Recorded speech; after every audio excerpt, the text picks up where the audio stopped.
What's up, basketball fans? Welcome to the Verdach Report. It's time to talk about the Toronto Raptors because that has been one team that a lot of teams have been calling in regards to Og Anunoby, Pascal Siakam, and we really don't know what direction they will be going in. But we got a little bit of information as to what might happen at the NBA trade deadline. I'm going to be talking about the Raptors' direction on what they might do with some of their players, some updates on Og Anunoby and what the Raptors may do with him, as well as what the Portland Trail Blazers want in return for Pascal Siakam or Og Anunoby. I'm going to be discussing those rumors as well. So if you're ready to watch this video, make sure to kill the like button. If you want to hit the subscribe button, that'd be very much appreciated. So with that being said, let's get right into today's video. Now, as you guys know, I do like to give out shout outs on my channel, and the shout out for today's video goes out to RS Bandy. RS, thank you so much for supporting this channel through your likes and comments. It is very much appreciated. Now let's talk about rumor number one here. Shout out to Raptors Update on Instagram, always keeping up with the latest rumors as soon as they can. There were some rumors that the Raptors are reluctant to blow up their roster. This was being reported by Michael Grange. Raptors don't see themselves as the inferior, if at all, to the Miami Heat, who made the NBA Finals 2 times of the last 4 seasons. Now, one thing I will say about this, it is Michael Grange. He also reported that the Raptors also wanted Jalen Suggs on the day of the draft night. So I don't know if you buy too much onto that. You know, he's a Raptors reporter. But one thing I will say is, and this is something I have been very consistent with this, is do not be surprised if the Raptors bring back most of their guys or do not look to trade some of their guys, except for maybe one of Fred or Gary. They look to sign and trade those guys and get some sort of role players back. Now, this is not obviously something the fan base wants, but I want to give you my reasoning of why I think the Raptors will do this and why may be the most logical thing to do in the long run. Now, the reason why I truly believe this to be the case is when you take a look at the Raptors roster, they got Pascal, they got Scotty, they got OG. Yes, they have 3 guys who you could make the argument are, you know, same skill sets, almost like they're overlapping skills, right? You could definitely make that argument that one of them needs to go, but I don't think you necessarily trade players just for the sake of trading. Ask yourself this question, because I'm someone that believes strongly in recency bias in the NBA, and I will give you some examples in just a moment. But had the Raptors finished or had a season in similar to what the New York Knicks had, would we really be discussing the Raptors blowing it up, or would we be discussing how do the Raptors get to the next level? How do the Raptors acquire another all-star superstar player to get them over that hump? So that is one thing I want to talk about in regards of the Raptors, because we know the previous season, the Raptors did have that really good run towards the end of the season, and they ended up making the playoffs. And sure, look, I know they lost in round 1. I think that argument is made by a lot of fans when we talk about this Raptors team isn't going to win the championship. That does not necessarily mean you blow it up. Should the Sacramento Kings blow up their roster because they're not going to win a championship as Sabonis as the number 2? No, you don't. You build upon a good team and you keep building until you feel like you can't build anymore. I don't think the Raptors are done in terms of not only building up their roster, but also developing some of the guys and then making the right moves for an all-star, for a superstar. And I know it's very difficult to do that in today's NBA. But to give you an example of NBA recency bias, let's use the Phoenix Suns, for example. I think many fans, even myself, consider the Phoenix Suns as a team that had a very disappointing season, right? Everyone expected for them to have a very deep playoff run, yet they beat Denver Nuggets, the championship, the NBA champs, more times than any other team did. Now, you have to ask yourself this question. Had the Phoenix Suns met the Denver Nuggets in the Western Conference Finals and it would have been in a 6-game, would that outlook be different for the Phoenix Suns? Now, do you all of a sudden look at the Phoenix Suns and say, look, you know what? That wasn't bad. They made the conference finals. So that's why I talk about NBA recency bias. I know you can't compare that situation to the Toronto Raptors because there's so many cases where we could give of this, but obviously that's a different situation. But this is just one example of recency bias. And I think with the Toronto Raptors, there were a lot of issues last year and even the seasons prior to. The Raptors were simply not developing any of their guys. So it's really hard for the Raptors to win. And this is not a shot at Nick Nurse. He just was not willing to give any of the young guys minutes. Now, sure, you can make the argument that those guys aren't NBA players ready. They're not NBA players yet anyways. Delano Banton, Malachi Flynn, none of those guys are NBA players that get minutes on most teams. But the Raptors aren't like other teams. That's what we need to take into consideration.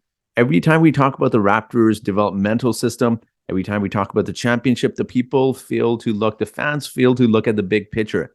Norman Powell, let's use him for example. Look at his statistics. He had a great rookie year. He kind of surprised everyone where he had that big dunk against the Indiana Pacers. His sophomore year, pretty decent, 8 points, in his second season. First 5 points in his first, 8 points, and everyone thinks he's going to take this big leap. Yet in his third season, he takes a huge step back. He averages 5 points again. He really struggles. So the fact that a lot of fans compare our current situation to the previous it's hard. It's very difficult to compare those situations because the Raptors had many years to build on some of these guys we now appreciate as bench mob, as those developmental guys that we really found in, or we like to call hidden gems. It took several years to develop those guys, but the thing with the Raptors current roster is we didn't give those same players a chance. Now, I'm not saying any of the players we have are going to be Norman Powell type of players, but we need to have patience. Everyone looks at the success of the Toronto Raptors, not realizing that guys like Norman Powell, it wasn't until his fourth season where he really established himself as a really good role player, and a bench player as well. So I think we constantly live in a world where we want immediate gratitude and we look at the success without seeing all the failures behind. So I just think the Raptors team is so much more than what we've seen. And clearly, Masai feels the same way. Now, ask yourself this question, because let's pretend you're someone that invested stocks into a company. So someone that built up, and we're talking about you investing into a new company that, slowly built its way up, had a great success the last 2-3 years. And then all of a sudden, they had a terrible year where they saw a lot of losses. Now, do you walk into that building, tell the CEO of that company who built that company up from the ground up, and tell him to sell the company because he had one bad year? No, you don't do that, because ultimately you have to trust the CEO more than the person that invested the money in his stock, the money in his company as well. So again, you have to think of the NBA as a similar way. As fans, we invest a lot of time. We invest a lot of money into watching our favorite teams. But when you look at teams, they have good and bad seasons, right? So again, same type of argument with Milwaukee as well. Like if they had met the Miami Heat later, they probably played the Miami Heat better than most teams. You can make the argument. So I know Boston Celtics took them and Denver Nuggets, but they played them very competitively, and injuries obviously played a big part as well. Does their season look a lot different, if they meet them later in the playoffs, or if they don't meet them at all and, some other teams meet them? So I think the NBA is all about matchups. And look, the Raptors clearly had a terrible season. I'm not trying to justify that, nor am I trying to say that Pascal Siakam is a number one, nor am I trying to say that this team is championship ready or even a contender. They're not there, but you slowly build on that. Pascal Siakam is 29. Og Anunoby is 26. He's going to be 26 soon. Scotty Barnes, let him come along. You don't just tear down everything you've built over the years just for the sake of rebuilding. I've watched the Raptors, unfortunately for me, and I've told a lot of people this, unfortunately for me, I started watching the Raptors a few days before Vince Carter got traded. So from that point to around 2013, I saw the worst years of the Toronto Raptors. And trust me when I say they tried to rebuild. Look at a team like the Washington Wizards. They were bad, but not good enough to get a top pick, and not bad enough or not good enough to make the playoffs. So if the Raptors do rebuild, they're still going to have a decent roster, and it's not like they're going to be landing top 3 picks every draft. So it's one of those cases. Rebuilding guarantees nothing. If you draft good players, maybe they get injury prone. They get injured and they don't play again. Look at someone like the Portland Trailblazers. Look at all the players they drafted. Top picks that got injured.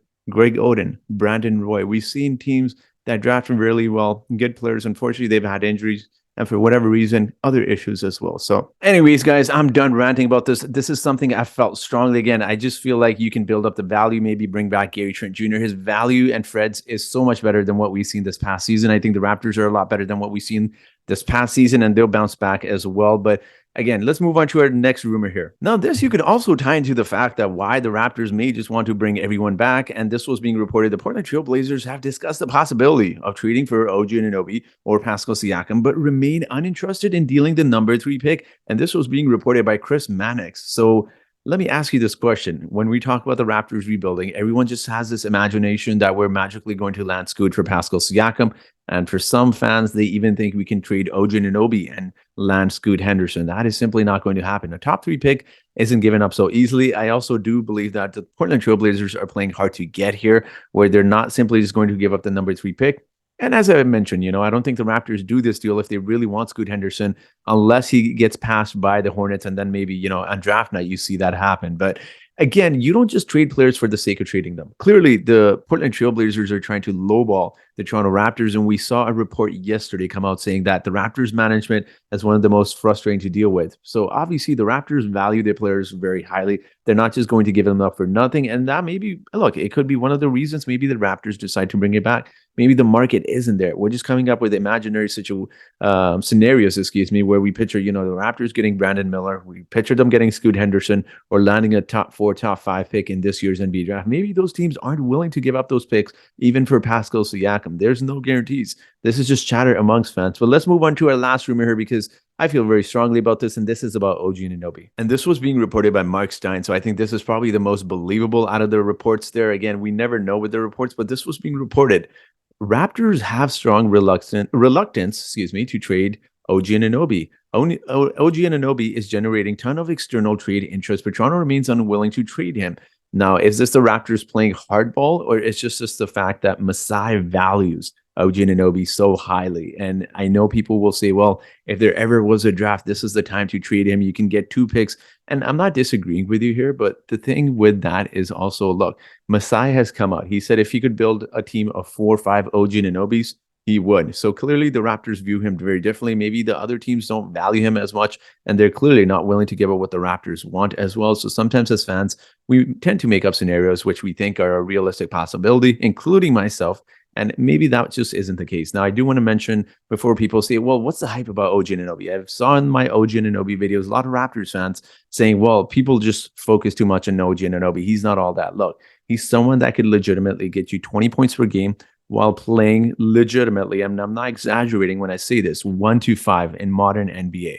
Outside of maybe Embiid and Jokic, he could guard most 5s. He can guard Bam Adebayo. We've seen it in the past. He can guard power forwards, small forwards, shooting guards, and he even did a great job shutting down Donovan Mitchell when the Cavs played the Raptors as well. So ask yourself this question.